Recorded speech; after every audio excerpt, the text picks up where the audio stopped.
All right. Welcome to the decision table where we look at problem and we look at solution and go, how do we narrow that gap from problem to solution?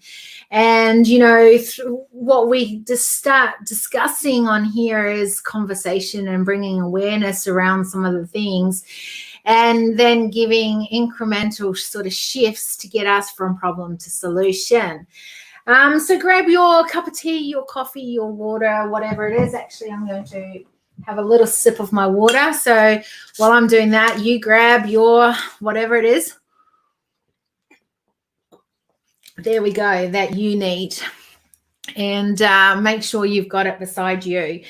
Today, I wanted really to have a conversation around love beyond your walls. Now, if you want to be part of the conversation and comment as throughout, then make sure you give StreamYard permission so I know who's commenting, and then I can, have a better conversation with that as well. If there's any questions you have, make sure, hi from Bali lover, lovely lover. You read what you read, right? Lovely. Hi from Bali, lovely. I can imagine that's probably, I know a few people from Bali, so it'll be one of three, but because I can't see who it is, I can't personally say hey and reach out to you. So today's conversation, why do I think it's important? Because I'm seeing a lot. This has been, I don't know what it's been like in your world this week, but it's been a really tough week for me personally. We've had a lot of those tough conversations to have this week, look at different ways in which we need to have systems working so that you get the flow through big vision through to what you need to have. Hey, Joe, welcome. Good. Love it when there's some people that you know in a part of this conversation.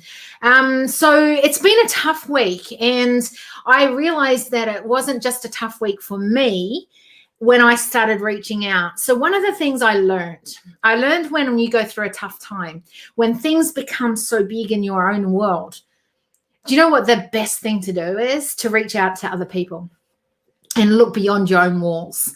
And the reason being this, that we often get so consumed and focus in on the problem that it's really easy to see just the problem and not look at some of the good things that are happening. And so when you're reaching out to other people, A, it makes you focus about someone else. B, you often realize some of the good things that are actually happening in your own world that you can start sharing to encourage others to keep moving along. So I've had a combination of a really tough week with some really tough calls, meetings that have not been that much fun, but needed, right? And whoops, why does my camera keep doing this? Just give me 2 ticks. I know the camera has done this twice now. And here we go. We're coming back on. There we go. For some reason, this happened on my incubator call this morning as well. Within about 5 minutes of coming in on the conversation, all of a sudden the camera turns off. So we've got it back on. If you see that, then just let me know that we're good. And if it happens again, make sure, if I miss it, because I'm busy in the conversation, then just let me know. So here's the thing. Tough conversations, really yucky things in lots of ways, but I think there's always lessons even in our challenges. And I think one of the things that came out of it is even when we don't want to, we've got to do those tough calls. And in fact, we are not loving people at our highest level when we let people drown in what's not working. What do I mean by that? Let's take an example. Maybe you've got a team member, and maybe that team member isn't able to do their role really well because they're not in the wrong role, or they're not sure of their own abilities to be able to do what you've given them as a task.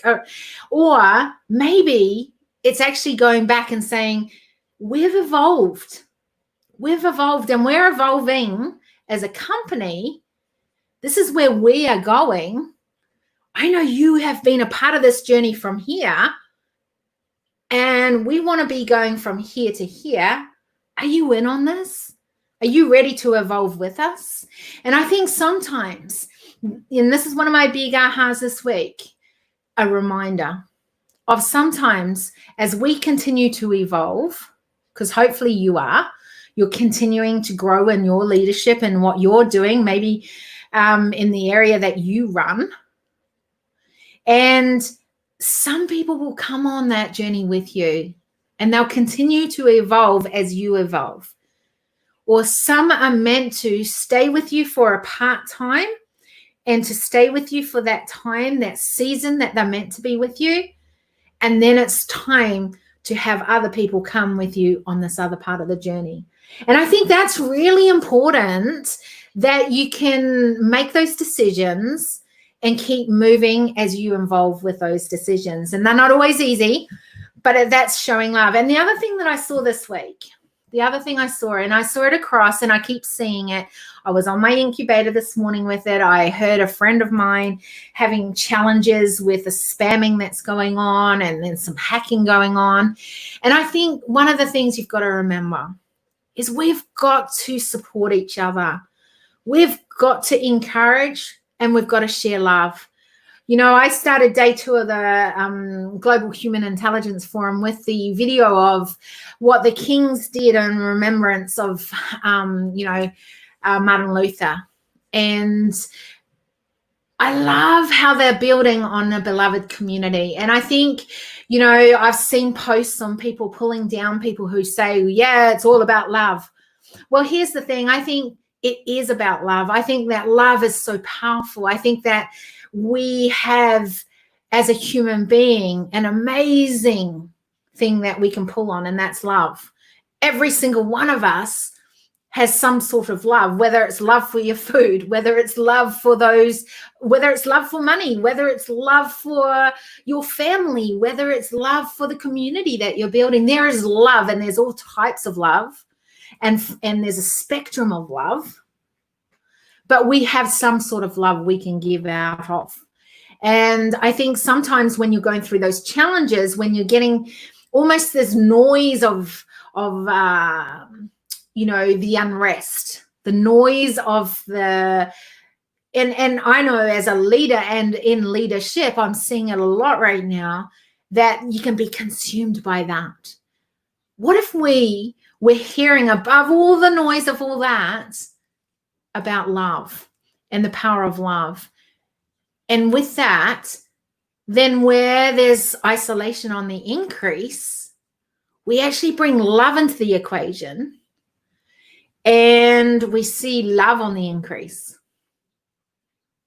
What would that bring? How would that change how we're doing? And what would that make you feel like if you felt loved every moment that you were walking through your day? Every time you opened up social media, all you could see was love. Every time you worked with your team, all you saw was love. That'd be pretty powerful, right? Now, I know I don't live in this dream world and there's this puffball and all of a sudden there's love. There's that kind of image of love. But I think that there's some what I call decision DNA. It's part of your DNA, is that love is part of that. I think if we could remember that, if we could use that as part of our focus. And why do I think that more than ever today? So here's the thing. Today I'm celebrating my 21st anniversary of being married. And I do celebrate it because I think any relationship,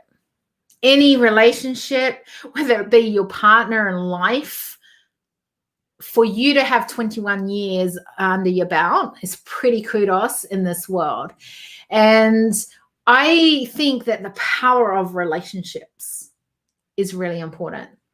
And I know that as I've gone through our relationship, that I have grown as a person. I've evolved. So the person that stood, thank you, the person that stood and committed to a relationship 21 years ago is not that person today. She has evolved. He has evolved, and together we need to continue to evolve as we continue the pathway forward. And I think any relationship that you have, The relationship you have with your clients, the relationship you have with your team, the relationship that you have with potential clients or customers, or the service that you bring to the table. It's all about our relationships, our connection. What is the connection? What is the feel that you're bringing? How do you show love in what you do? Is that part of the culture that you're creating? Do people receive that when they have touch points with you along the pathway? Maybe it's not, and I think this is, some of the things that I've learned through relationship in 21 years. One would be communication. Sometimes it's easier when it's troublesome times or challenging times, because let's get real here. It's not been 21 years of skipping through the red roses, just for the record. And here's some of the things that I've learned. One is communication. When we communicate in a relationship, so that's with anyone, right? The more clear we are with our communication and the way in which we communicate and how we communicate. So here's the thing. Just because you like something a certain way, it doesn't mean your partner does, or those that you are working with, maybe in team. Just think about it for a minute. Maybe you work as a leader that needs things all in a row. That's okay for those that respond to that, those that you're communicating their language to. What is hard about that is that not everyone responds, or some react to that type of leadership or that type of relationship. And so it becomes difficult, right? Because we might need to have some framework, but actually there's the room for that person to be really creative in that area.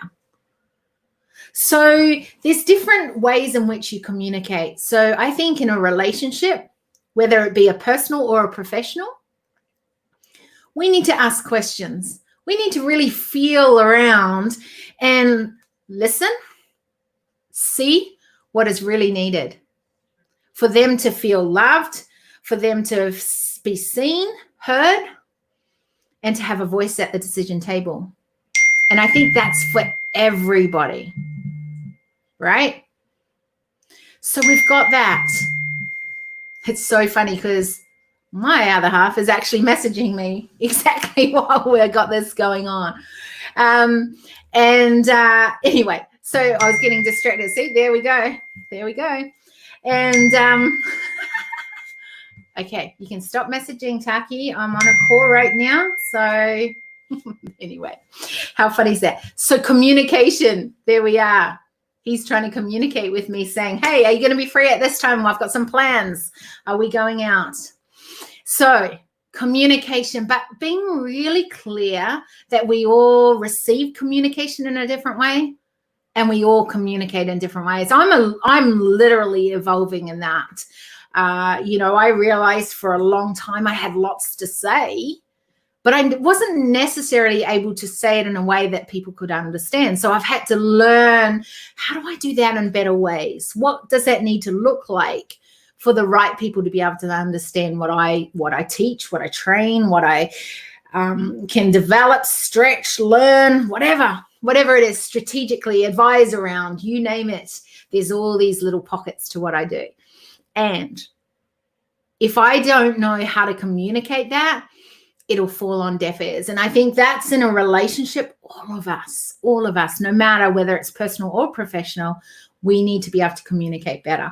And we need to be evolving in that communication style and learning and really listening to what is needed. And I think, that's part of what I'm opening up on a wider scale, especially with the human connection community that I'm beginning at the moment. And that is so that we have a place where we can have these, conversations around what is going on in leadership, what is needed, and how can we support you as you continue on that journey. And I think every single one of us can do that in a better way as we stand up in our leadership.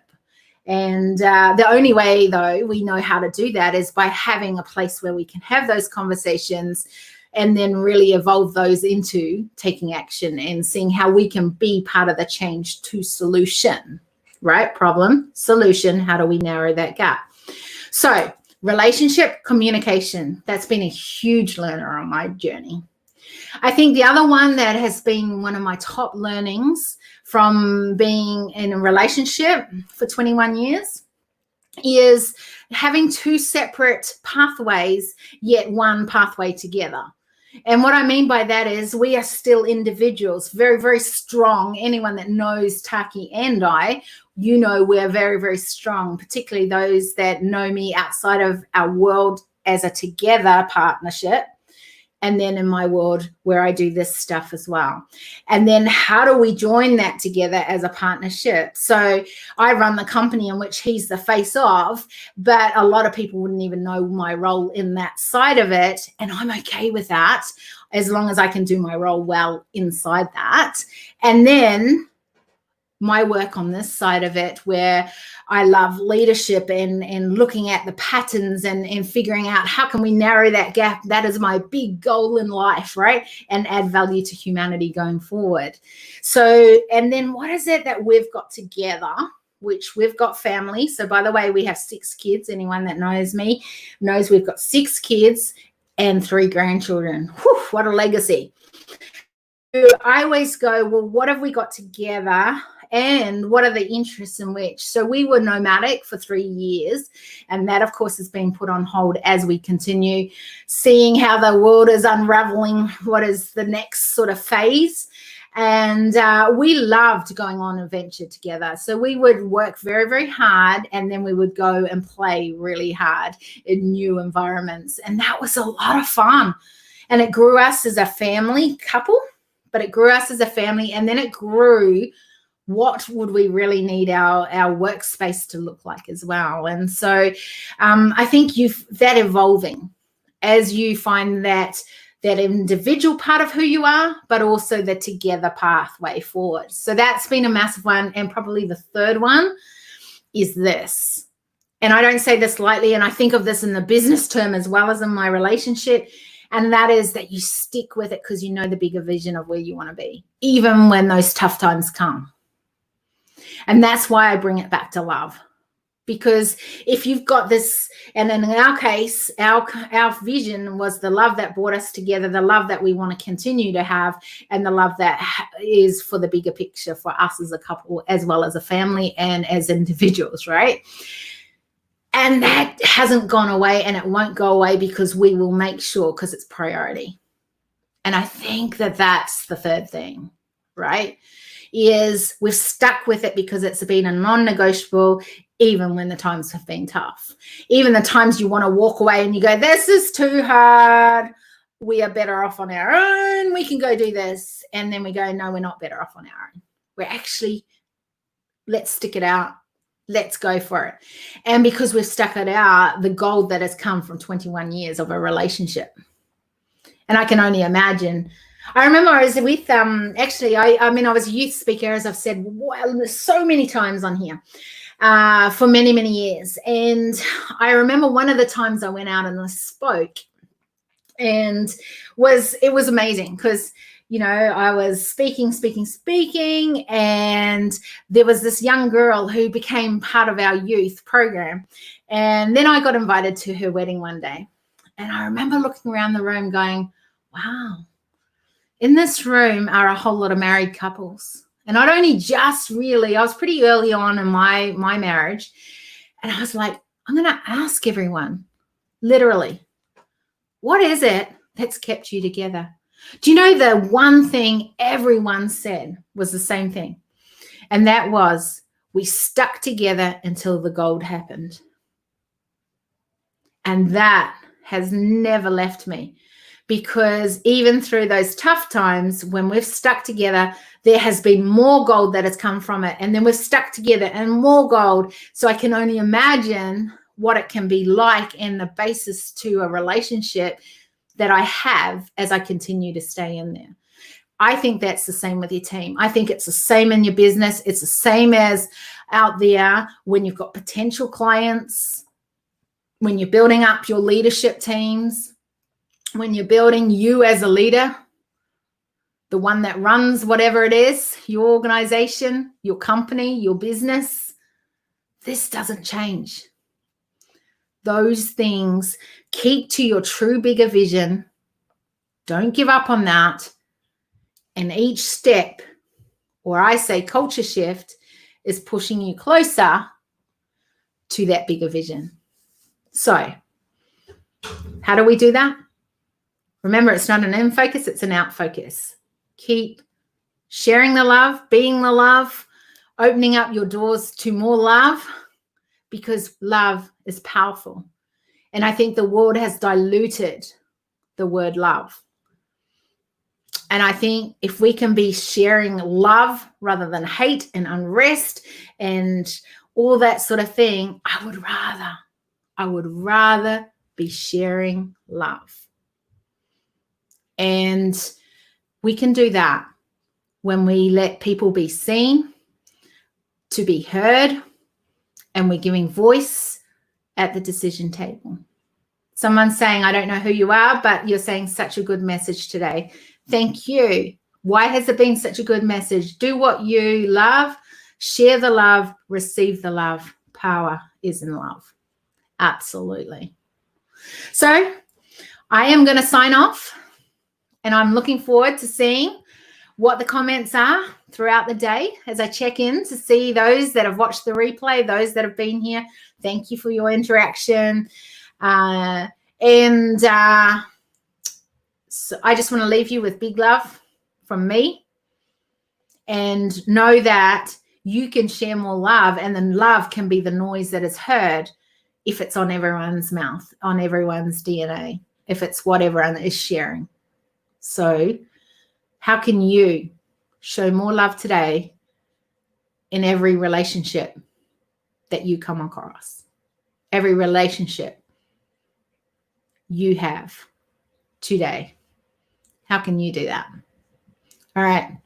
I've got to go do it, because if I want another 21 years, I better put the work in to make sure that we are moving forward together. So big love, and signing off.